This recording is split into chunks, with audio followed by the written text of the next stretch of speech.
Do you like big zooms and you cannot lie? So much that the other brothers just can't deny?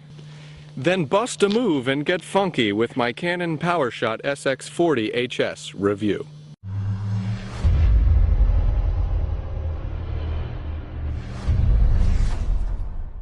Mike Perlman here for Techno Buffalo, reviewing the Canon PowerShot SX40 HS, a camera that is big, it's bad, and it's obscene. And by obscene, I mean a 35x optical zoom lens with 24mm wide-angle capability. This thing is a stalker's dream. The Canon PowerShot SX40 HS shares many of the same features with last year's SX30 IS, but take note of that name change, IS to HS. Yes, a new sensor is at play here. It's a 12.1 megapixel CMOS sensor, which allows this camera to have a max 3200 ISO, which is a boost from last year's 1600.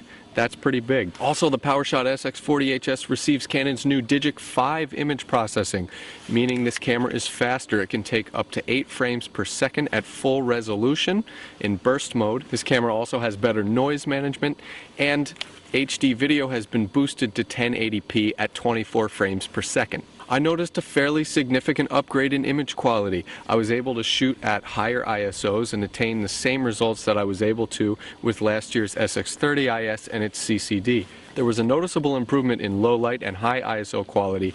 1080p videos were actually very impressive. Overall image quality, definite improvement from last year's SX30. For a 1/2.3 inch sensor, this camera is about as good as you can get.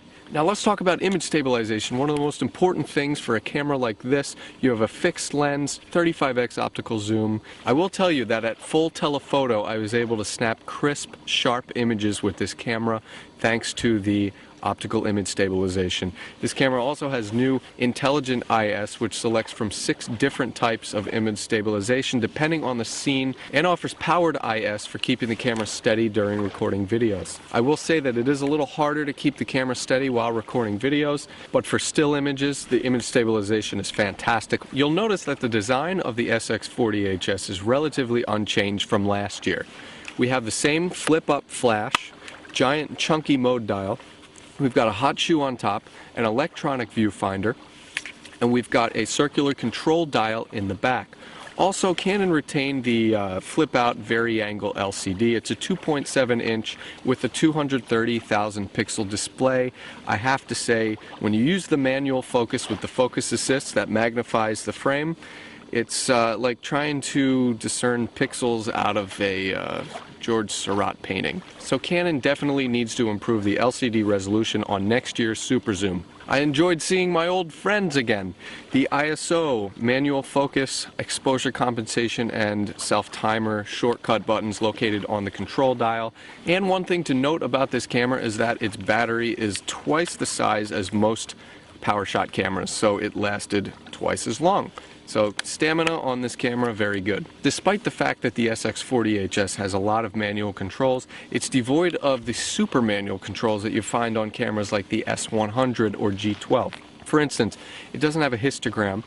It also doesn't have a neutral density filter, and the white balance settings are pretty basic. Aside from custom, you could just do presets. The SX40 HS also lacks HDR mode, but we do get a digital light meter in manual mode, which is very helpful. The shutter speed on this camera can dip down to 15 seconds, though Canon put a cap this year on the ISO. Anything after 1 second, it defaults to ISO 80. So that's fairly limiting when you want a little more exposure, say 400 or 600, and you're maxed out at 15 seconds with shutter speed. Autofocus was great on this camera. It had Flexi Zone, which allowed me to move the focus box around the frame. I could also shoot with exposure bracketing. We also had multiple aspect ratios to shoot in, and of course creative filters like Super Vivid and Toy Camera. Overall, the most prominent new feature on the SX40 HS is its improved image quality, and the best thing about this camera is that its price tag has remained the same. At $430, this camera offers better image quality, 1080p HD video, new intelligent image stabilization, faster 8 frames per second shooting, an expanded ISO up to 3200, and the same killer diller 35x optical zoom lens with great image stabilization. For the full review with image samples and videos, go to technobuffalo.com. Until next time, I will see you guys later.